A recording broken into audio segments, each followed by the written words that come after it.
going live now.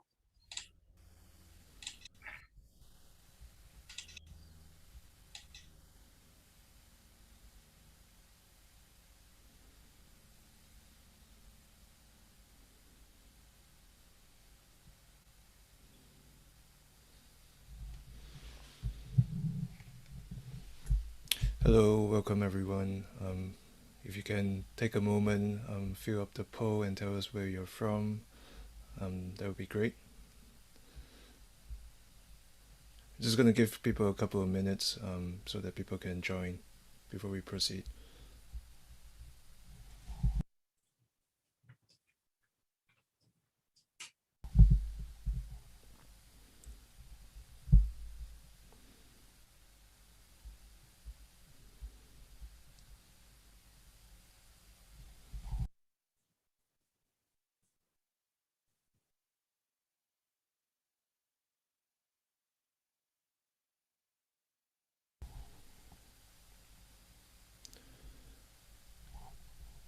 So in case you haven't used this poll before, there's a link on the top, pollev.com/AmeriFlux. You can access there, and there should be a form that allows you to tell us where you're joining us from.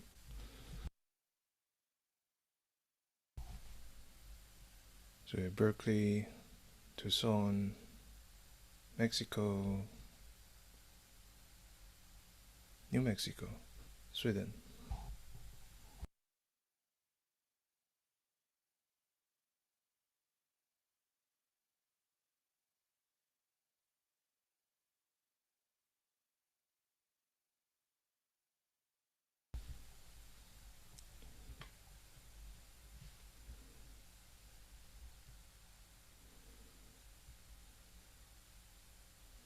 Right, lots of Berkeley folks.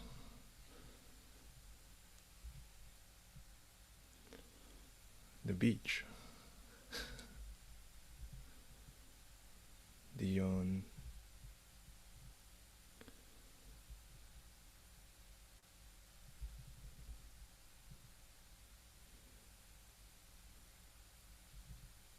Texas. A good crowd.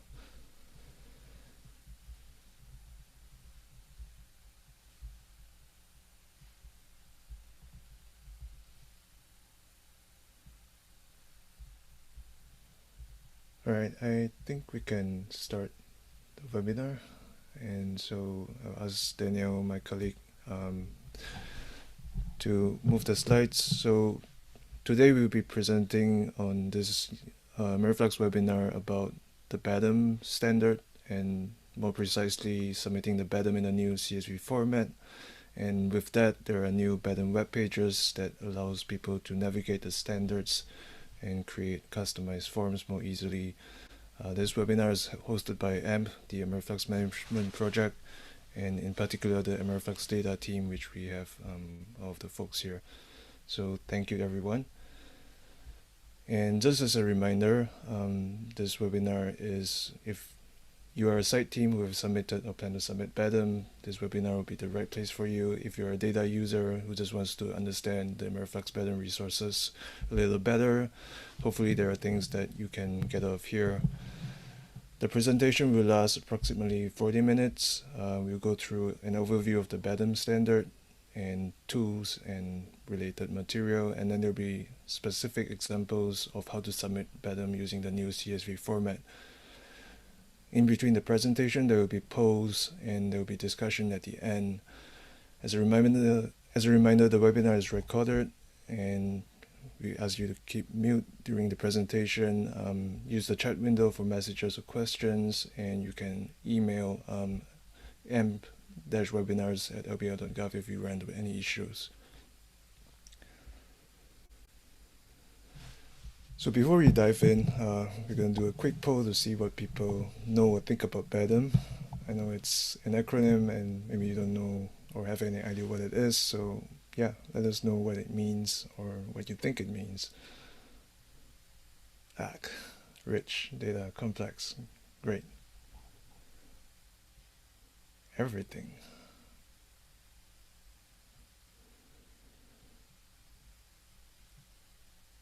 Metadata. proliferation, complex, different, modulus, always want. Cool. We have I guess complex is the word people think about, and complex metadata. Stuff that don't fit in flux data. It's great. Challenging, different, evil. Alright. Great. So let's move on. So AmeriFlux, if you don't know what it is, it's this wide, diverse ecosystem of networks. We're currently at 530 sites, sitting at about 2,500 FluxMet years of data years, and it pretty much covers most of the Americas. We are, I guess, heavy around the North Americas, but we are seeing more traction in the South Americas and Central America as well. So for users to navigate all of this, the answer to that and to find the data is BADM. So next slide, please. And BADM is this acronym: Biological, Ancillary, Disturbance, and Metadata. It's a protocol that we co-developed with the FluxNet effort, and it's shared across. And yeah, as someone said, it's basically stuff that doesn't fit FluxMet data. It describes the ecosystem of the site. If your measurements were affected, they stop being measured because of disturbances or other kinds of measurements such as canopy height, veg cover stuff. Yeah. So next slide, please. So to give you a more detailed idea of what BADM is, we'll start with the site journal info. This is a template or a standard which everyone fills up when they first join AmeriFlux. So if you were thinking about registering a site, you would go get a template that's called the site journal info template. And with this, you basically tell us what the basic things of the site are, like the team members, the location of the site, how tall it is, network affiliations, whether you are just part of AmeriFlux or you're part of other networks like PhenoCam, and also all the ecosystems, IGBP, and just descriptions of the site in general. And you can also add photos, but those are not part of the site journal info template. So moving to our next example, and once you've registered a site and you start publishing data, then you probably care about giving the right attribution to the team and the people that have put up the data. And then we have a DOI template that does that, lets you populate the authors of the data, the contributors, and the responsible organizations for those data. So next slide. And of course, then there are many, many more kinds of BADM. Just to give you all a flavor, there is things like disturbances if a site has experienced fire, was burned down, or it's an agricultural site where you have clear cutting. Maybe you do soil characterization, so you dig pits, or for sensors of most of the sites, you do calibration, installation, maybe you move around sensors. So those are the things that BADM characterizes, and canopy height and LAM measurements, which is very interesting and a lot of people want to report it, is also part of the BADM standard. So how to submit BADM to AmeriFlux? There are actually a couple of ways to do so. So before it was only Excel templates, right? And the site journal info template is primarily still an Excel template. It's used for site registration. And to make things a little easier, we then came up with web tools. So there's web versions like the DOI tool you can see on the left corner here, which allows people to update and populate data through a web form. With the web tools, there is site journal info, DOI, and variable information editors. And our new standard of reporting, which is the CSV comma separated value format, which will be the preferred format going forward for all kinds of BADMs except for site journal info, will be discussed in more detail in this webinar. So these are the new things that we have put up in the past month or so, and this is just a quick overview. My colleague Daniel will dive into this in much more detail later.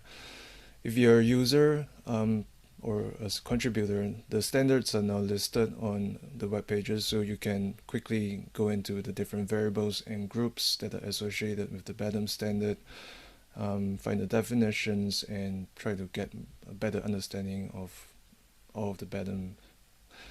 And with that, there's also a way to customize the reporting. So before you had this one large template with all of the groups and variables in it, but now you can customize based on the data that you have to make a specific or a smaller size template for submission. So with that, I think I'll oh yeah, we have a poll before that. So just to have an idea of how people are familiar with BADM, there's a quick poll here. It just tells us if you are a contributor, you're a user, you're just here to learn about it. So yeah, let us know.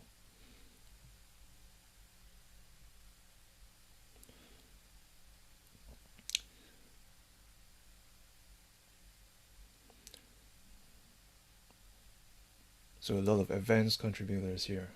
Cool.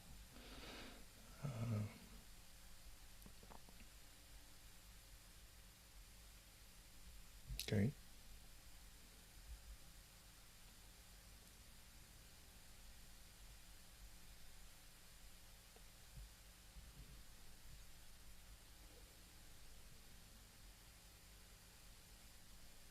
Great. So we have a wide variety of users on this webinar. Yeah, and I think we can, if you have questions, we can try to address those later, or you can leave those in the chat window.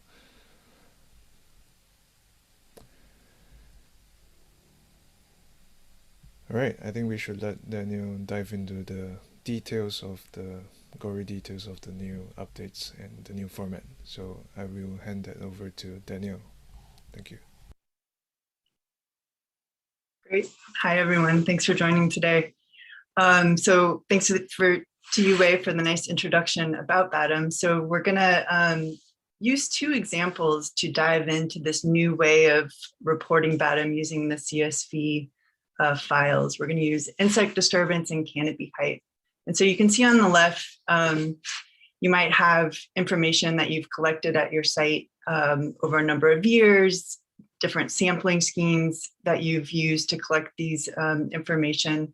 And we want to help guide you through this more simplified process to reporting those data using the CSV reporting pile. So we're going to step through first insect disturbance. So as you mentioned, we have a number of new web pages. The BADM landing page has gotten revamped and it's much simpler now. There are just the three options to download, submit, and browse the standards. So since we're going to focus on submitting data here, you'd want to choose this how to submit the standard button, which takes you to a revamped submission instruction page where you have this nice little flow chart helping to guide you through what sort of tool you'd want or mechanism you'd want to use to submit the data. Because we're working in this case with insects data, you would work your way through this right side of the workflow and eventually getting down here to the disturbance and management type of BADM, and you'd want to show the CSV instructions, which brings up the set of instructions. We tried to use a bunch of illustrations here to go through 5 steps that I'm going to walk you through in this example. So the first one here is to go to this new page, Browse BADM Standards, where we list many of the different types of BADM, and they're organized into BADM types in the bold here. And for each type, we list the different BADM groups that are just organized because they're similar types of BADM. So for example, we'd go to the disturbance and management type here, look through the groups. Now they're the official names on the left here, but there's also a more human readable name. So if we scroll down, we can find the insects pathogen and disease group. So we would go ahead and click on this BADM group. And again, this takes us to one of the new pages we developed. So I'm going to take a minute to orient you of the different types of things that you'll see on these new pages. before we dive into some of the details here. So you can see at the top, there are a series of tabs that give different perspectives of the group and different ways of showing the group. Throughout the page, there are blue links. This one in particular, this BADM Basics, goes to a page where we overview many BADM concepts, so it's more of a resource guide. You can look for info icons that bring up popovers that will give you more information, so you can check those out. And then I want to point out this light bulb icon, again in blue, and that means that we actually have example content or for a particular variable, so you can learn more about the variable than just what's listed here in the definition. And then finally, we always have a legend here on the upper right, which helps you to navigate all the different symbols that are used on the page. Okay, so that's sort of the overview. So let's take a moment to talk about this definition and units tab, which is the first tab that you'll come to when you click on a group's page.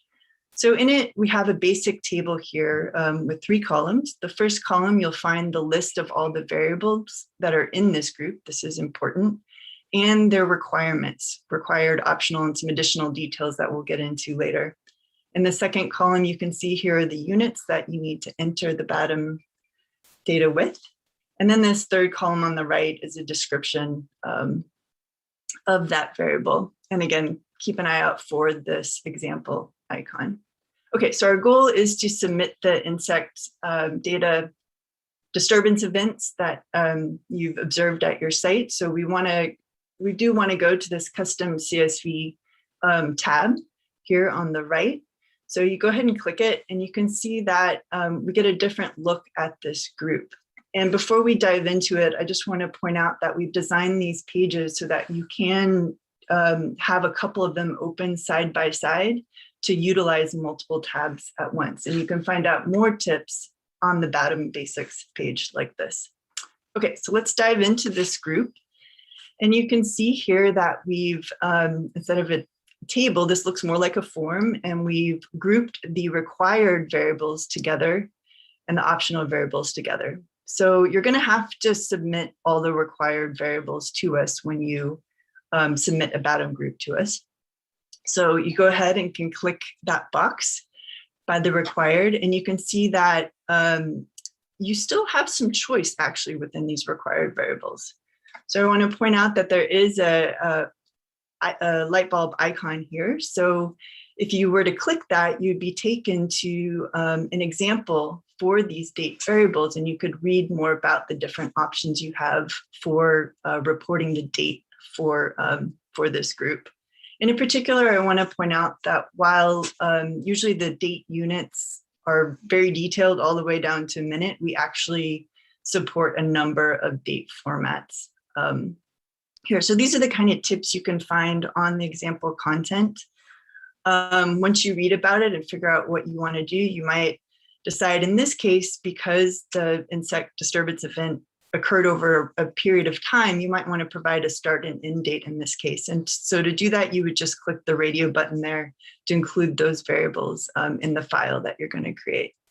Okay, so those are the required variables.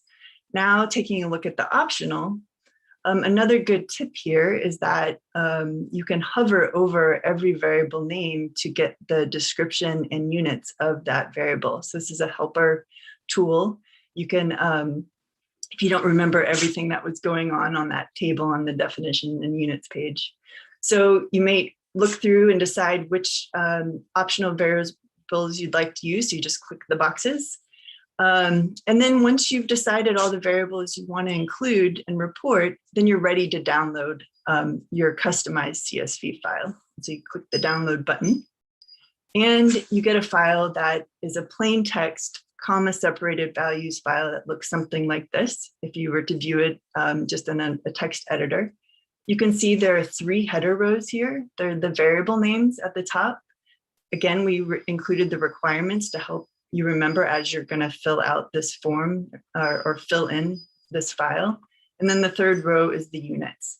And again, you can populate this file any way you want to, programmatically in a text editor, or you can use spreadsheet editors to look at that. And I'm going to now use Excel basically to look at the CSV because it'll help us look at the columns, but you can do this any way that suits your needs. So again, here are the three header columns, or sorry, rows. I want to point out this first column is the site ID. So now when you're using the CSV format, you need to enter the site ID in every row that you have data. So easy enough. And then you proceed to fill out the rest of the columns with your data and however many rows you need. I want to point out again this unit column that it's really critical to use the units specified. And in some cases, this means using a predefined list. And you can see here that this starts off with a list. And how you go about finding what to enter there is back on the definitions and units tab. For variables that have a list, you can click on the show button and you'll get the list of options. And you want to pick the option in this left-hand column that makes the most sense. Oftentimes there's a description over here on the right that tells you more information about these choices, but these choices are pretty straightforward in this case. So you would just pick the one you need. So you proceed to enter the rest of your information in the file, save the file, and now you're ready to upload it using the upload portal and the BADM option.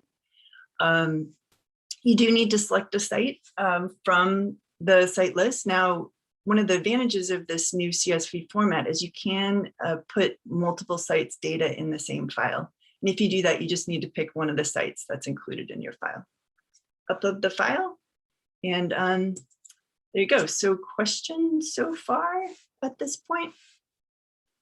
I'll pause here for a minute.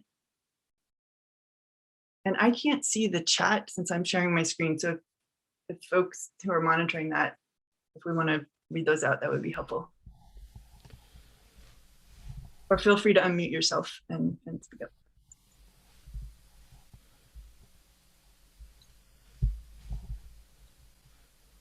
There are no questions yet on the chat. So I guess I have a question. Can you hear me? Yep. Yeah, so hi, I'm Maggie Hellstrom from ICOS in Europe. So I guess that this form, etc., you mentioned that it could be, you could fill the CSV file programmatically, but can you also upload it via some API, or is it still requiring manual intervention? It's still a manual upload at this point. Yeah. Good question. Thanks.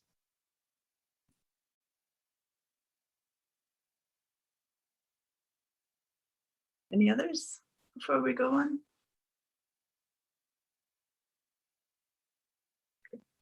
So Dennis made a comment and pointed out that this is a super great improvement. Thanks so much. This is what we need.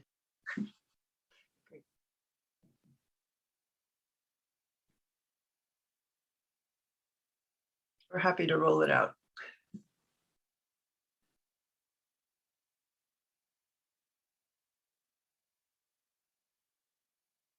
Quite so far. That was a pretty simple, straightforward case. So maybe we'll get some more questions as we go through groups that have a little more choices to make, a few more choices to make. Okay. All right. So next, we're going to step through an example of how you might go about reporting canopy height. And as I alluded, this is a case where there can be more choices made in how you report these data. So again, a reminder, you might have collected data over multiple years, used different kinds of sampling schemes to collect these data. So let's think about how to do this. So as we learned in the last process, you would start off on the Browse BADM standards page, looking through the different types. You would find canopy height in the veg cover type. So you go ahead and click on the link there, getting to the canopy height group page.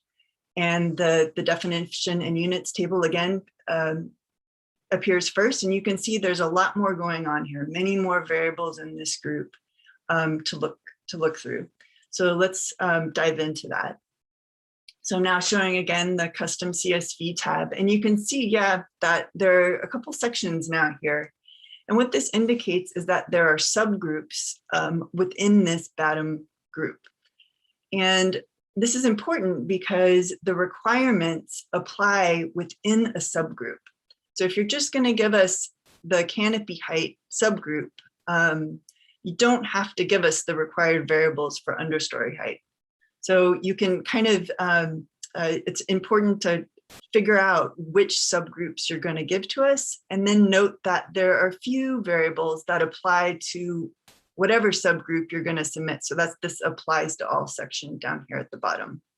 So because you have to make this choice, this is where we recommend, when there are examples to look at, that you check those out. So in this case, you can see the light bulb icon here by the main height C variable. If you were to click that, you would get taken to the examples tab for the height C variable here. And you can see we have some information about how one should think about reporting canopy height at your site. And in this case, the example that I'm showing here is for a forest. You might scroll down and get more information that will really, in the case of a forested system, or after the trees that are in the canopy, and that can kind of be seen from a top-down view.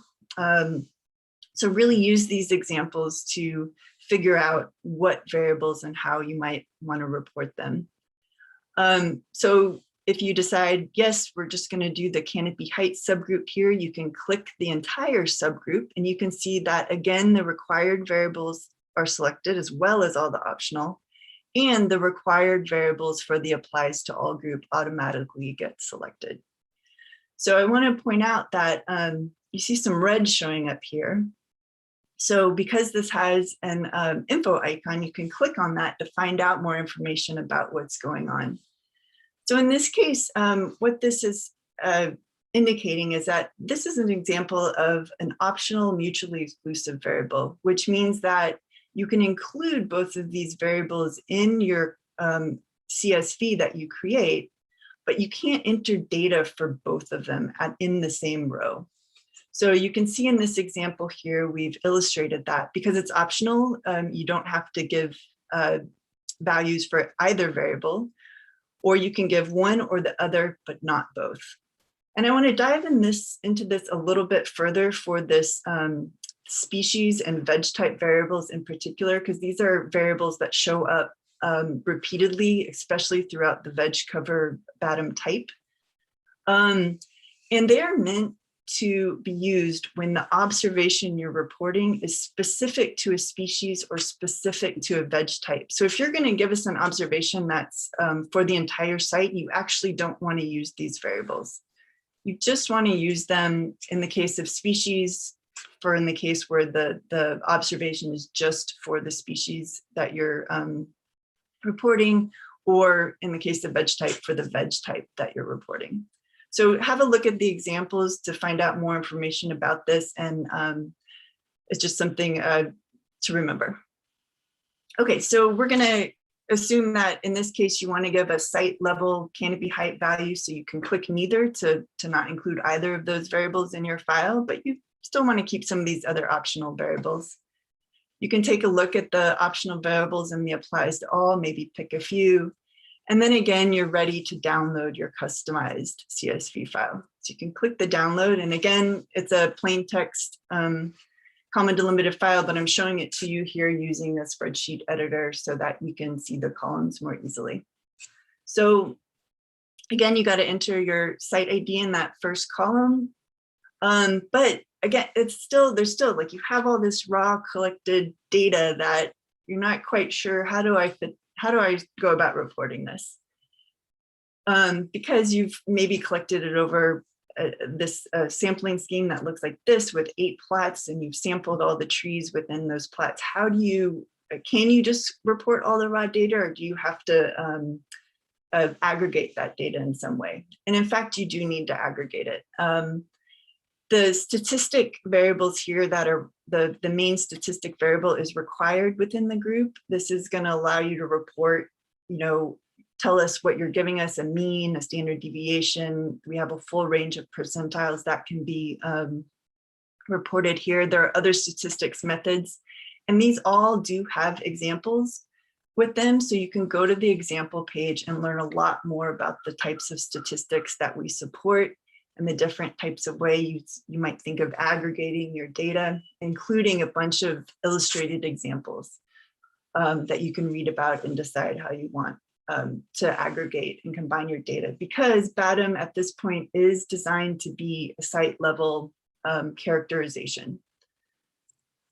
So once you decide all that, you can fill out your file, again, using the predefined lists in the cases where units are predefined. And then I want to point out one more thing, because as I mentioned, BADM are designed for site level observations.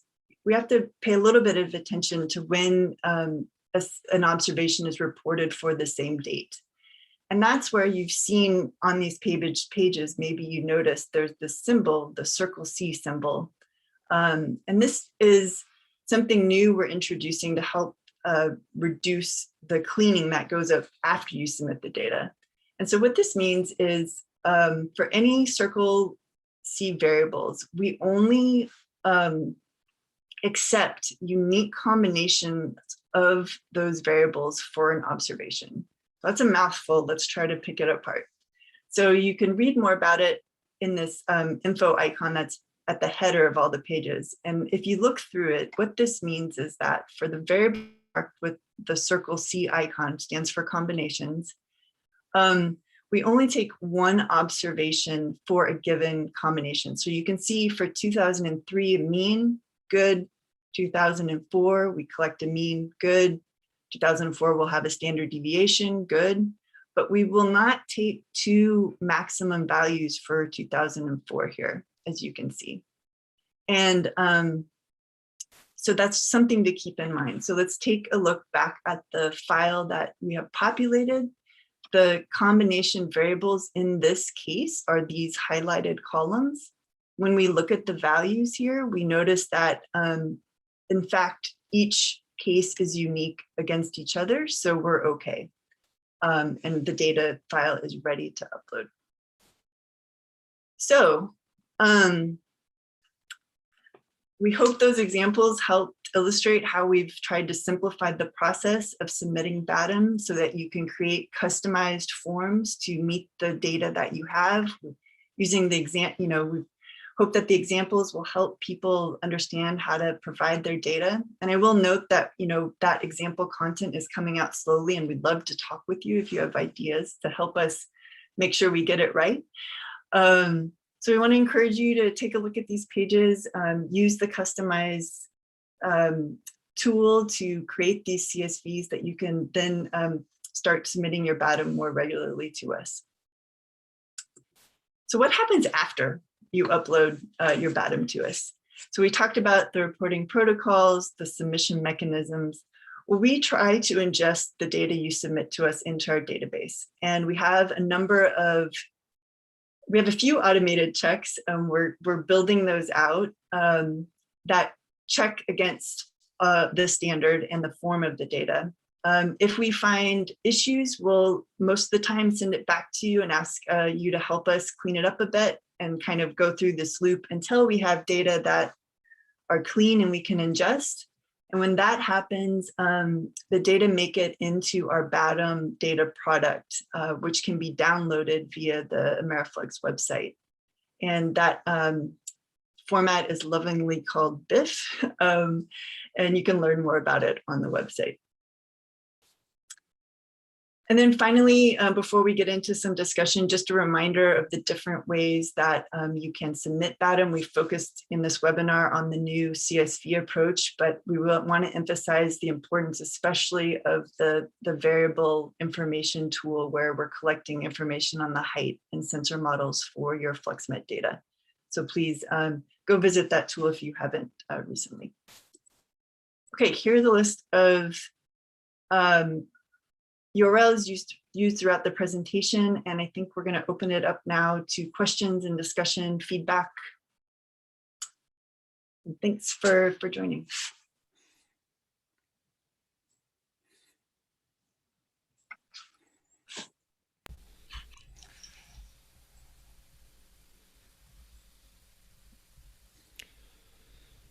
So Hausen had a comment that said might be good to have a checklist for a field or completed CSV before submission.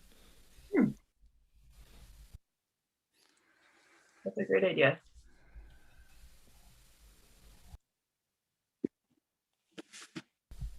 This is Asko Normets. I have a question about versioning and keeping track of information submitted, making corrections. And yeah, sometimes when people change on a project, we aren't sure whether things were submitted properly or to what year.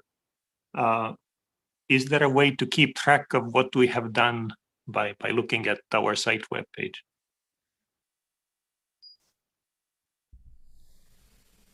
You want to answer that, Daniel? I was going to see if you were going to answer it. Great question, Asko. So right now, the way to figure out what BADM you have submitted and has been incorporated is to have a look at the BIF file, which is versioned by the date. It's bundled with you can get your site specific information, which is bundled with your FluxMet data. We are thinking about and want to make this process easier for data providers. Deb has built a tool also that can help, a Jupyter Notebook tool that can help parse the BIF and help you like extract the data that you want to get more directly. So that's how you know what you have submitted and is incorporated. In terms of, I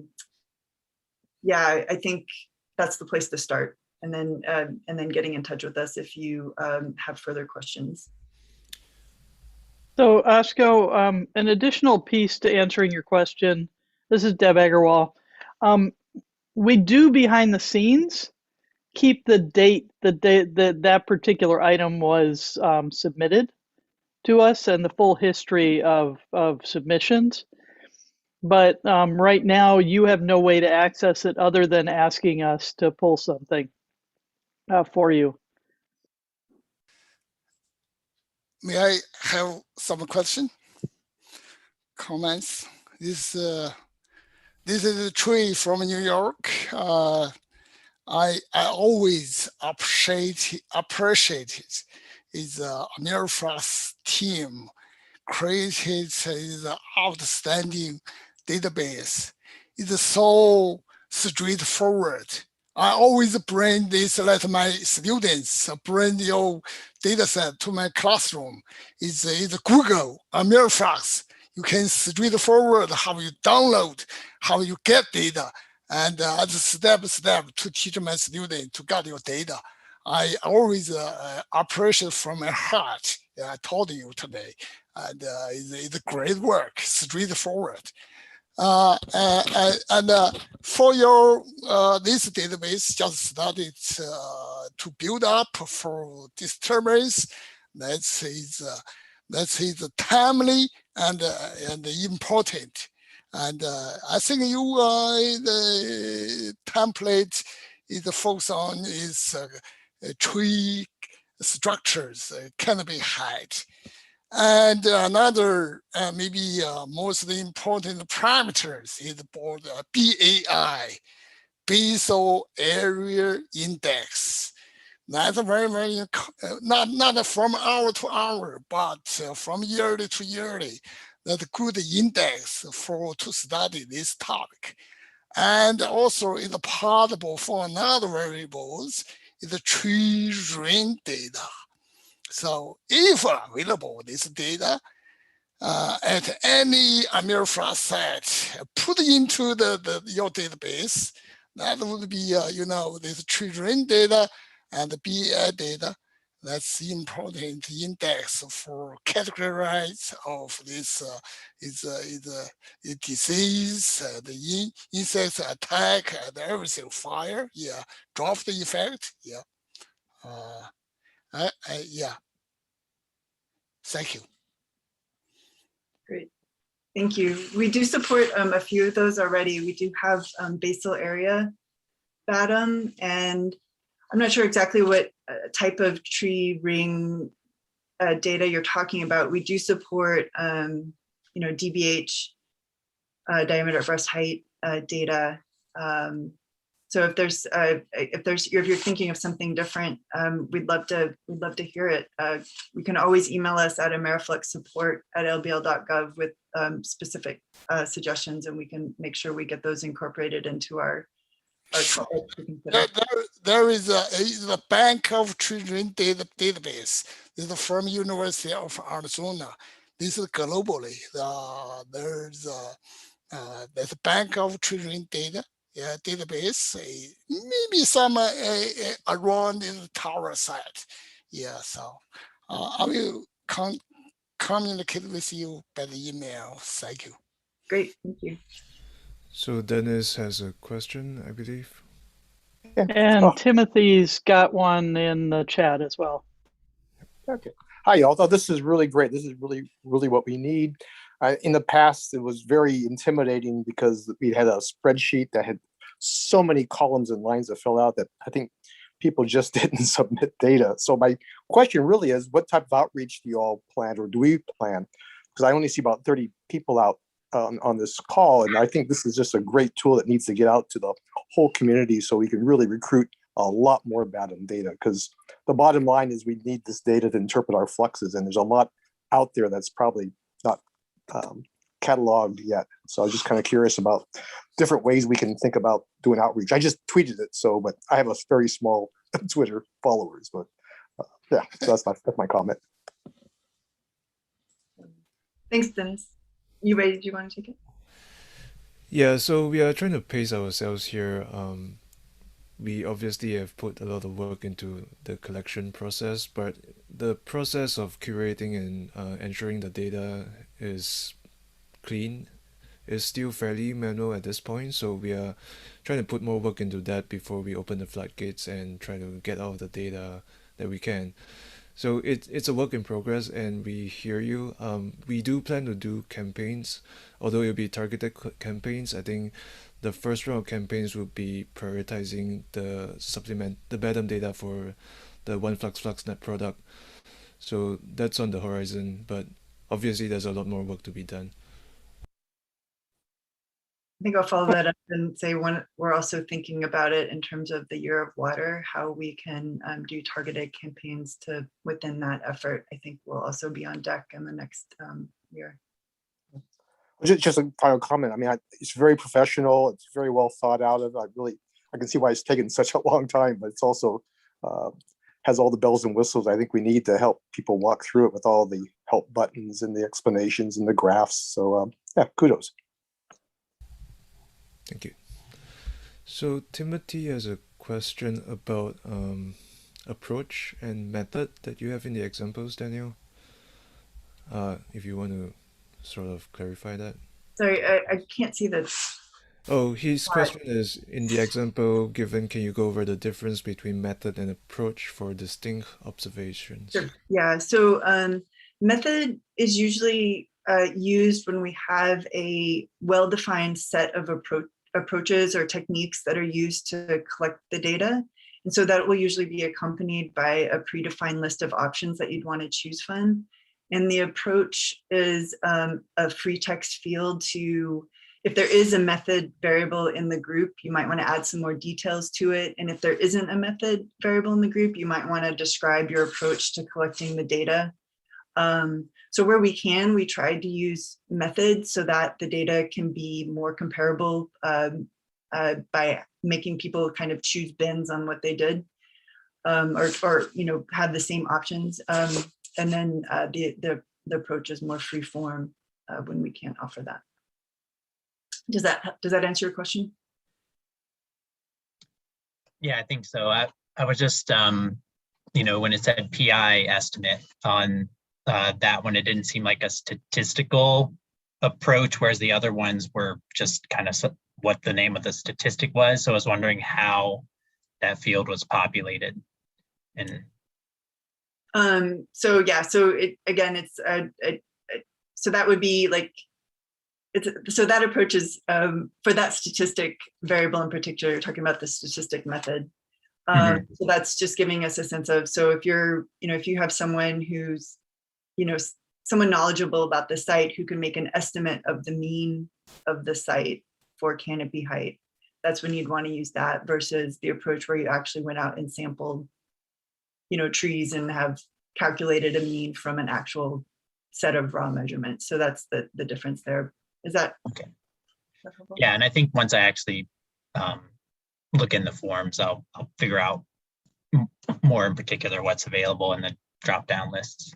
Great, and feel free to reach out to us. BADM has been a work in progress for many years, and we're always looking to improve if something is not clear. And especially with these new web resources, we can really use the examples to help people figure out how to navigate between the choices. So this is the test run, so we'd love feedback. All right, yeah, this is one of my major things is collecting the ecological data. So I'll be working on this pretty shortly. Wonderful. Thanks. Thank you. Maggie has a comment in the chat. If I understood correctly, one must have an account and be logged in to access the entry form. Maybe it would be a good idea to have a test measurement site in the system that people could choose without logging in and play around with the interface and CSV submission. Okay, great comment. So just to be clear, you do not need to log in to create and download a customized CSV file. So that is all without login, but we do require a login to upload because of Deb's point. We track who, when, and where during the upload. In future, we may be able to explore some test checking, but as Yue mentioned, we don't have the level of automation in place to enable that kind of checks for the BADM submission at the moment. Deb, did you want to add? No, that's perfect. I think, yeah, Maggie, if you have other thoughts, it'd be great to hear them. But yeah, as of now, the checking we're always going to have be behind the login, and everyone is able to get a login. Just to be clear, you don't need to have some special affiliation with AmeriFlux to get a login. You can just sign up for an account and you'll be granted an account. And Anchor's got another question. Are you planning on validating legacy submitted BADM data and reaching out to PIs to correct update, or are those already good to go? I still think we need a way to archive the raw data that go into the summary statistics.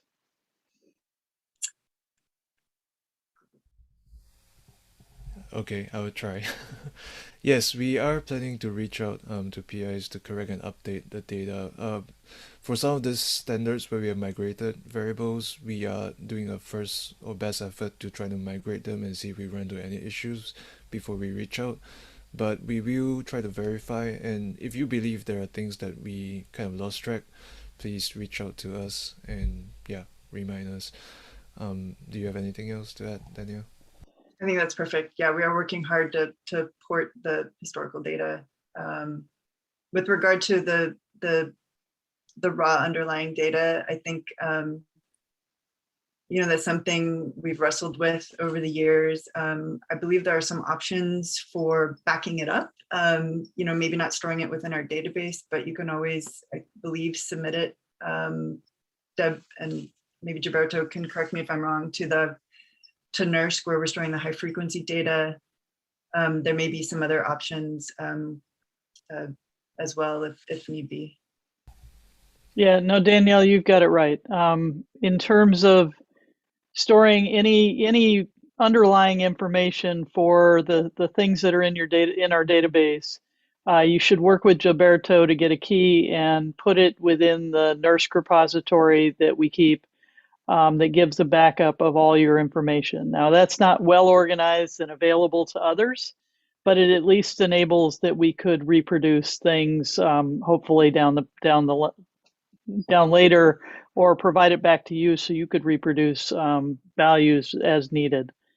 So we do encourage all sites to make use of that repository that we provide as an extra backup of their data. To help make sure that they don't lose it just due to loss of a machine or, an extraordinary event.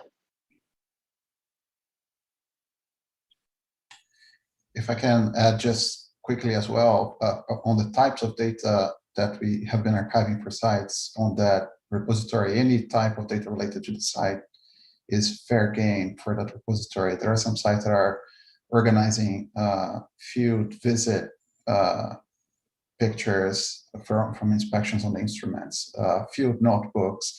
So all sorts of data that are valuable for the site are eligible, let's say like that, to be backed up in this system.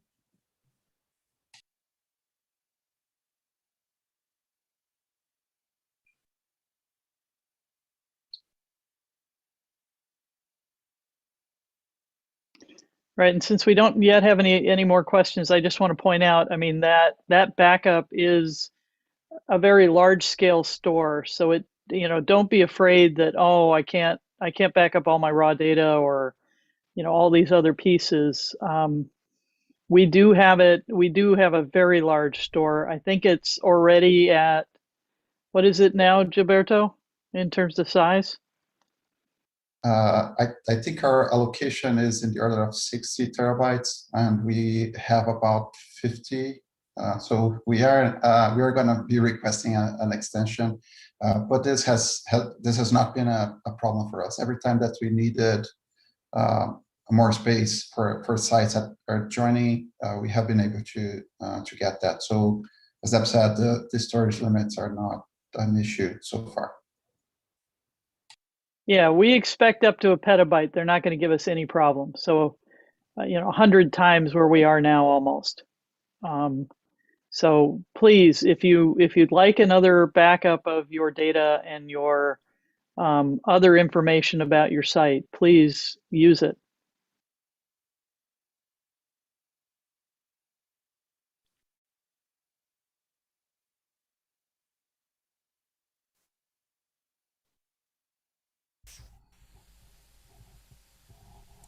Any other questions, discussions, comments?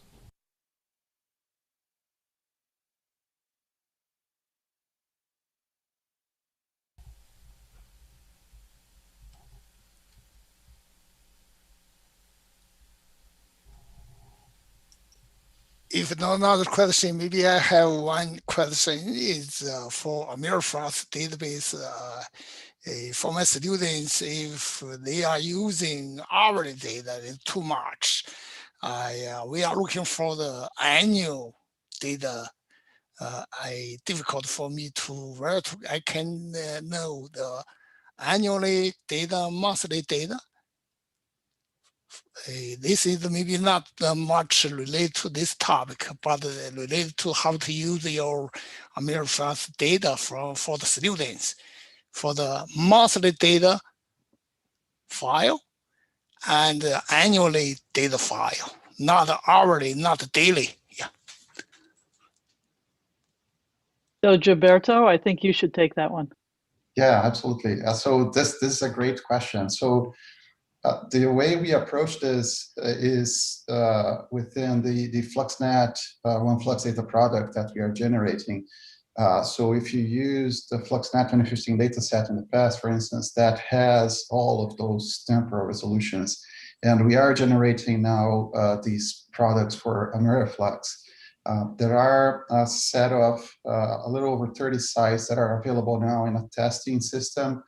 So you can check that out. And we are getting ready to publish the production version of this processing. And this data product will include all these temporal resolutions. And I definitely understand how these are useful to compare to satellite measurements and modeling results, all that. It's I completely understand the need for those products to be handy. So this is a product that is planned and is being made available for AmeriFlux sites right now. Not completely, but we are working on that. Thank you so much. That's what we need. Yeah. Okay. Great.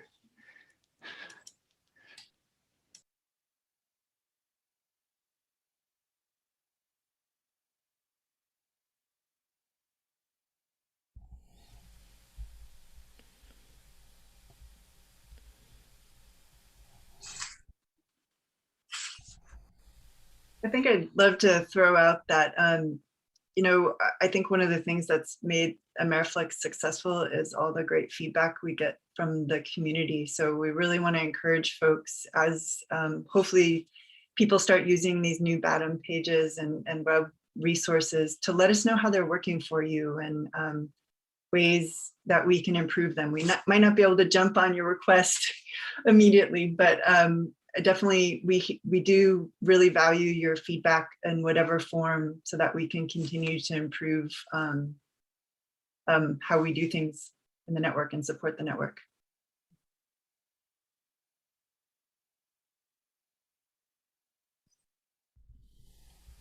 Yeah, and I just to echo that and also to address some of the earlier questions, if you have concerns or just want to know what you have uploaded or need a way to check what data you submitted, just feel free to reach out to us, and we have all those records on, and we can send a list of the things that you have uploaded to you.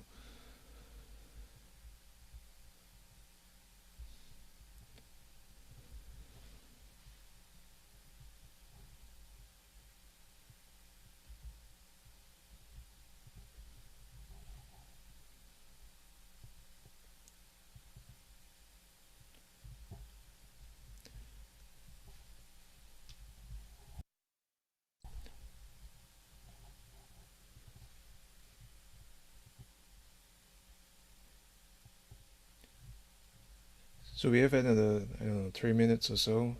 If there are no other questions or comments, we can just end the webinar. There will be a subsequent webinar about a month from now. So if you're interested in that, please sign up for it or just make a note on your calendar. And thank you everyone for joining. Thank you for the feedback. And yeah, continue to give us feedback as we move along, so that it guides our priorities as well. And for any of you who want to tweet or anything about the webinar, you can point to the recording as well, so that people can access that and learn more. So the recording will be available in a day or 2 days. I will tweet. Okay. It's already available. I'll put the link on the chat right now. Okay, thank you.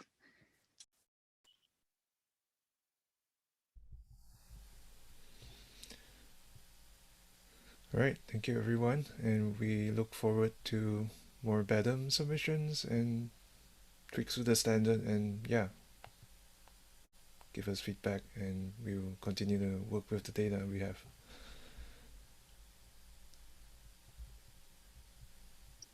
And thanks you, Wei and Danielle, for an awesome seminar. I think this really was a great way to describe a very complicated set of data.